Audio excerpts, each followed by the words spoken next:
Hello there, ladies and gentlemen. TX141 here, also known as Paul, welcoming you to something completely different and more personal by comparison to what usually comes on this channel.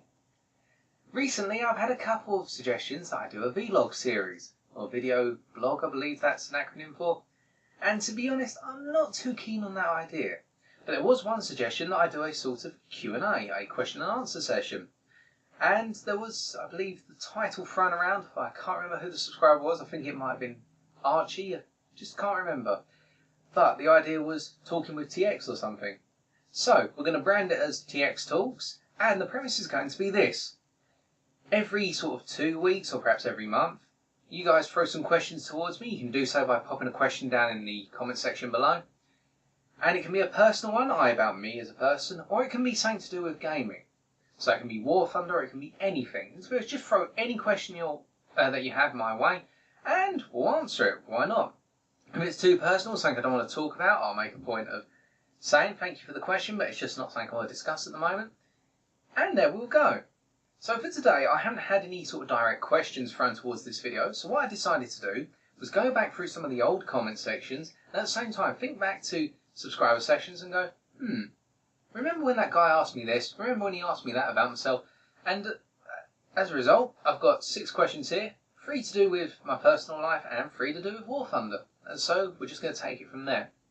Again, sorry about the really poor quality on the camera. I'm also going to have to chop this video into 2 pieces. Not as a video on YouTube, but technically in the editing stages, because my camera only lets me record video for 15 minutes and then cuts out completely. So, without further ado, let's get into some personal questions. Okie dokie, so question 1.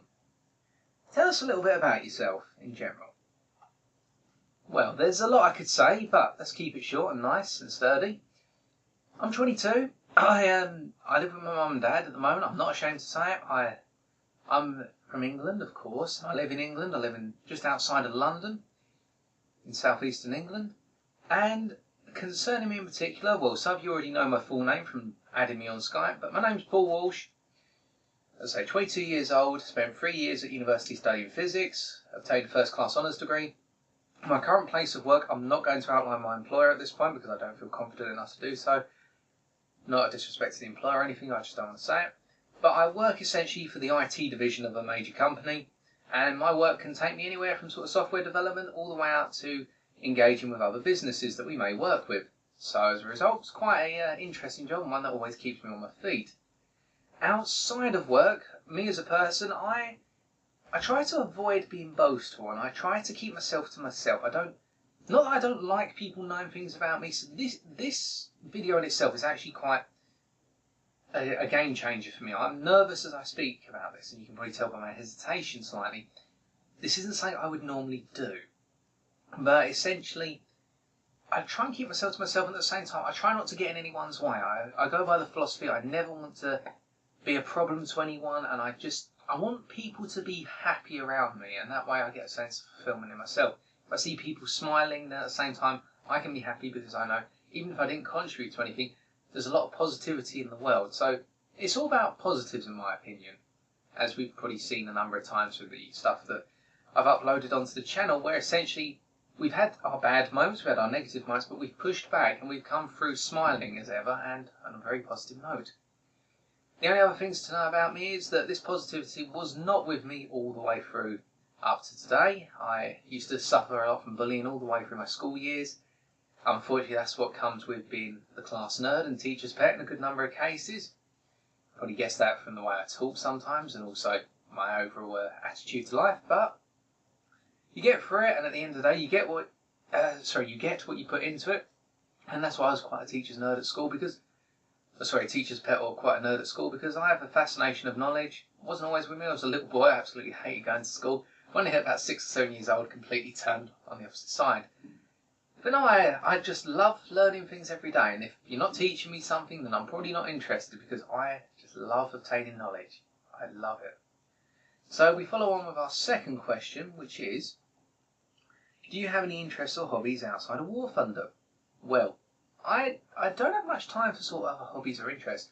I do a lot of reading now, not just military history. At the moment, the camera is being balanced on a book by Robert Kershaw, known as Tank Men, which is an evaluation and explanation of the methodology and the mentality of men serving within the armoured confines of a fighting vehicle, such as, say, a Matilda or a T-54. So it's a very interesting book from the sort of psychological perspective of the differences between people in fighting vehicles and people on the battlefield, i.e. infantry. And it's books like that that really do pick up my interest and really give me a sense of pleasure when I read. However, I don't just read history books, I also read a lot of science fiction, both fantasy and sciencey science fiction. And on top of that as well, I always have a place in my heart for a little bit of gothic horror or gothic romance. So, I know that sounds really sad, but we're going to go there anyway. Been reading a series of books by, I can't remember the author's name, but it's the Fallen quadrilogy. Really good set of books. I'm not a fan of Twilight, before anyone throws that question my way. But no, I have quite a mix of interests, to be honest. I'm not over the top with romance, but at the same time, if it's gothic and vampiric, I like it. So, yeah, that's probably an odd bit about me. Other interests, well, I'm a massive proponent of Formula One. I absolutely love watching it on the TV. I haven't got the money to actually go and watch a race, even at, say, Silverstone. But I am a huge Jenson Button slash Lewis Hamilton fan. More Jenson Button, to be honest. And I'll be watching that again this year, starting off with the Melbourne Grand Prix in 2 days' time. We're recording on Friday, and the Grand Prix is going to be on Sunday. So good luck to Button for that one. Other interests, well, I do occasionally play a couple of games of chess. Haven't really played it in the last couple of years too much. Used to play when I had friends around, or just when I used to be part of the school chess club at secondary school. So that's waned a little bit, but hopefully I can pick that up one day. And one last thing, I love walking. It's interesting, I know, I can't ride a bike. Well, I can ride a bike, I can ride it 100 metres before crashing it into a brick wall. That was my first experience of riding a bike, and that's why I don't want to ride it again. With that first main experience being at the age of 19. Odd. But essentially, no, I love walking, I love listening to the birds as well. That sometimes I refuse to go to sleep until about 4 o'clock in the morning at the weekend, just so I can fall asleep listening to the blackbirds sing where I live. So yeah, that's a bit of an odd side. Let's keep on going then. Question 3. What kind of music do you listen to? Well, this sort of follows on. I love anything going from rock all the way through to screamo. I cannot personally stand the modern sort of pop genres, and I'm not too keen on rap. I do like some rap, for example Eminem. I do love some of his work, especially songs such as Toy Soldiers, and also the song I'm Not Afraid. Is that the name of the song? I think it is. But mostly I'm into rock, say Oasis, the Beatles, AC/DC, all the way through to the very heavy metal screamo such as Bring Me the Horizon. I listen to bands such as Metallica, of course. I'm a My Chemical Romance fan, but I'm an avid fan of Black Veil Brides. They're my favourite band, and I absolutely love their music to bits. So, and also I'm a huge Darkness fan, as you probably all guessed by a number of comments I've replied, which have been in the vein of Darkness songs. Got to see them live a few years back. One of the best moments of my life so far. So with that out of the way, now because we have to split the video into 2, that's all the personal questions for today out of the way. Let's get on to something a little bit more War Thunder / video game related. Okay, so our first question concerning this would be as follows. What is your favourite tech tree in War Thunder Air Forces for arcade, and why? Now, if you'd asked me this 2 months back, I'd say straight away British, without a doubt.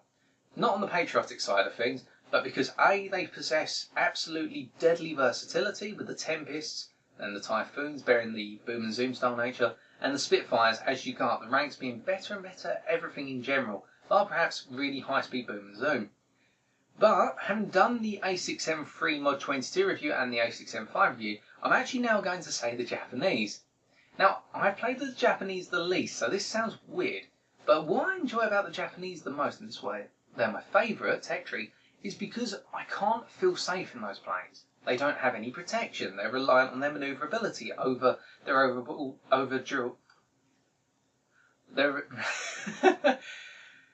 calm down. They're reliant on their manoeuvrability and agility over their durability, which means I can't get cocky. I can't feel confident enough to be able to glance a couple of blows. I've got to be ready to do or die in every dogfight I go into. And I hope that was reflected in the A6M5 review I published about a week and a half ago, whereby, not a week and a half ago, at the start of this week, which has just ended, because it's only by being close to death that you realise just how powerful the Japanese planes are, whereby they can manoeuvre themselves so well. And yes, in a way, the late Spitfires, which we're going to come on to when we eventually review them, they echo this to some extent because of their lack of durability, in my opinion. But it's nowhere near the fragility of the Japanese. Whereby, even with Sakawa 84, I've only got to get hit once or twice to catch fire or take significant damage. Meanwhile, I can soak up the damage and say an F8, F Bearcat all day on the American line. So no, it's the thrill factor, and also the fact that I feel I develop the most as a player out of the Japanese tech tree. But then again, it's not to say the other tech trees don't allow for that as well, it's just my personal preference. And so we follow that up with another question, which is number 5. What are your thoughts on the Air Domination Battles in arcade? Now, these are odd, because if you asked me this when I played my first game, which was a battle rating 4.7 game in an A675, I'd say to you, rubbish. To put it in perspective, I managed to climb to 3,000 metres in a 0 at 4.7 in terms of outrating. That should not normally happen for the climb rate of the plane by comparison with a good portion of the planes it goes up against, such as a Messerschmitt 19G2. But of course, when you consider airfield domination battles are pertained around a very small space on the map, at the centre of the map, sorry, contained, not pertained, and at the same time there is an altitude cap on the capture circle, about, I think it's 800 metres up to 3,500 metres, I can't remember, don't quote me for certain. It felt aggravating, the fact that I got myself to 2,500 metres and everyone else was so far below me, I had to boom and zoom for the whole game. But when I played in the TA152 in that uncensored episode, which you may see, or if you haven't already, things were very different. Now we're going to a battle rating of 6.0 because I down tiered, and players were climbing in the end. And when players climb, it's good, because what it means is, yes, the initial cap circle is devoid of planes to an extent, but high altitude fighters can actually give it a go. They can actually use what they're made for. I mean, for example, if you fly, say, a Focke-Wulf 190 D12 with 220mm cannons and a 30, if you would say to me, right, you can only fly that below 2,000 metres, yes, it's got the higher top speed and perhaps the better acceleration, but I'll go over Focke-Wulf 190 AA any day, because it's made for lower altitude. And the thing is, I get no advantage by trying to climb in either of them if all the dogfights are down low. However, when you allow for the ability to expand the altitude ranges that you can play in the game, then it becomes really good, because suddenly you see planes such as P-51 Mustangs climbing and actually having a chance, which you wouldn't normally see down at lower altitudes. It means that planes such as your Yakovlev Yak 3Ps can fight it out down low, and then planes such as a Messerschmitt 19 can go up high and boom and zoom to their heart's content. And it allows a bit more flexibility, which you don't always see in, say, airfield domination, or even in ground strike, when it all becomes centralised around literally a small portion of the map, 2,000 metres altitude or less. And that's not a rant, no, that's just the way I feel. And I feel that air domination games have got so much potential. I really think that they can be matured very nicely, and through this maturation, they can become a very good game mode. So my response is positive in a summary, but there's a lot to be developed. And one of my main gripes at the moment, perhaps, is the fact that planes spawn so close to each other in terms of the enemy spawn versus your team spawn. If they put them a little bit back, yes, it'd take longer to get into that cap circle, but I think you'd start to encourage players to perhaps climb a little bit more. Yes, you will get the people charge the centre of the map. Everybody does it in any given game mode. You charge towards the centre because you want to play the objective really quickly and win the game. But I think it would help the match balance itself out more. It'd end up being akin to a sort of realistic battle whereby a lot of players do climb at the start and it eventually ends down low, but this transition takes time. It's not that instantaneous transition.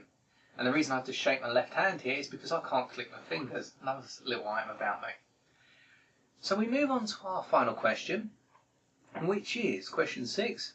What's your best piece of advice for a brand new player or someone who's struggling with War Thunder?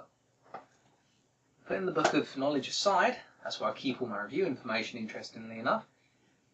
My best bit of advice to you is as follows, and I can't give you a definitive piece of advice because I don't know it all. Nobody knows it all. We're all learners. But it's this. Treat every match you play as the ultimate learning experience. Now, I don't just mean if you get shot down, realise your mistakes, but I mean go back.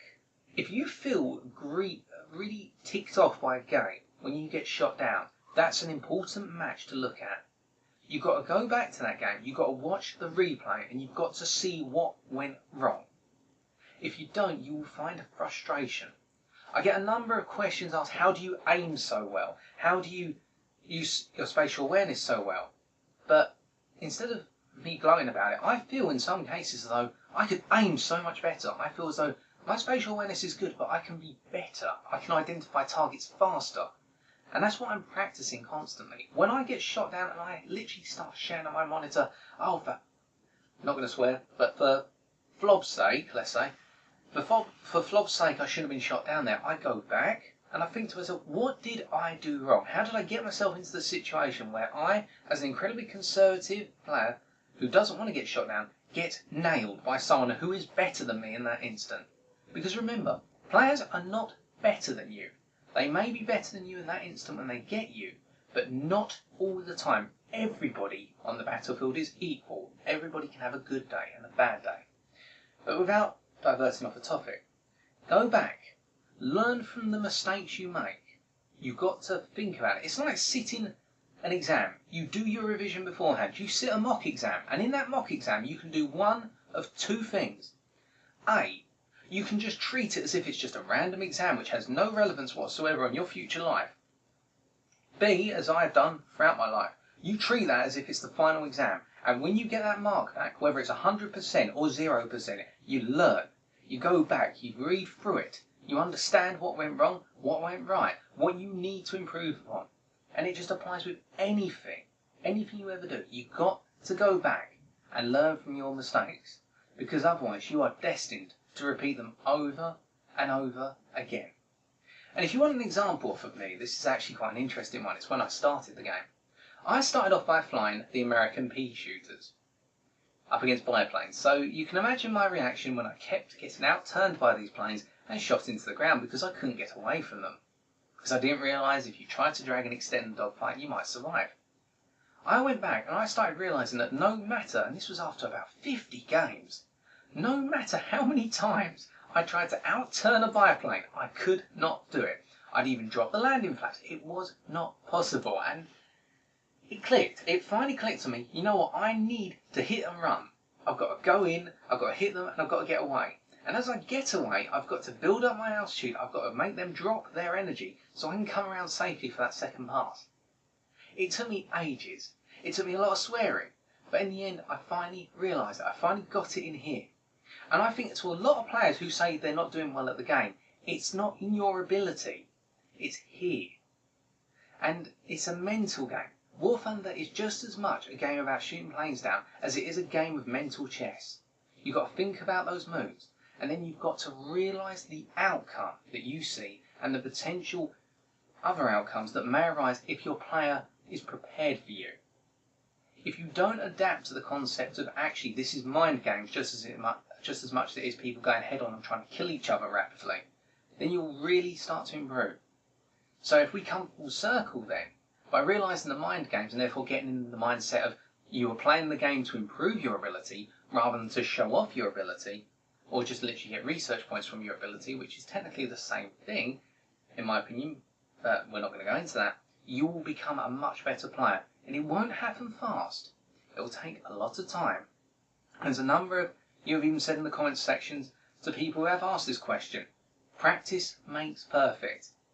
You're going to hear it a lot in life, no matter what you do, but it's the truth. You practice something until you get decent at it, and then you practice it until you get good at it, and then you practice it until you become brilliant at it, and then you practice it anyway, because if you don't practice it, you'll become terrible at it once again. Just like a sport. So that's all 6 of our questions out of the way for today as a result. Sorry if this has been a bit of a long-winded session, but I also hope it's been an enjoyable one.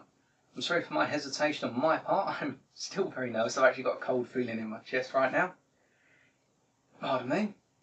But if you have got any questions you'd like to ask, as I say, it can be about anything in particular, be sure to pop them in the comments section below. And if you have enjoyed this video and would like more of these to occur, why not leave a like, a comment as well, or subscribe for the future TX Talks videos on the channel. Yet until next time, ladies and gentlemen, I wish you all a pleasant weekend, and hopefully we'll get quite a few videos out to sustain the fact we haven't put some up in the last 2 days, and that you take care and have a pleasant time in the skies.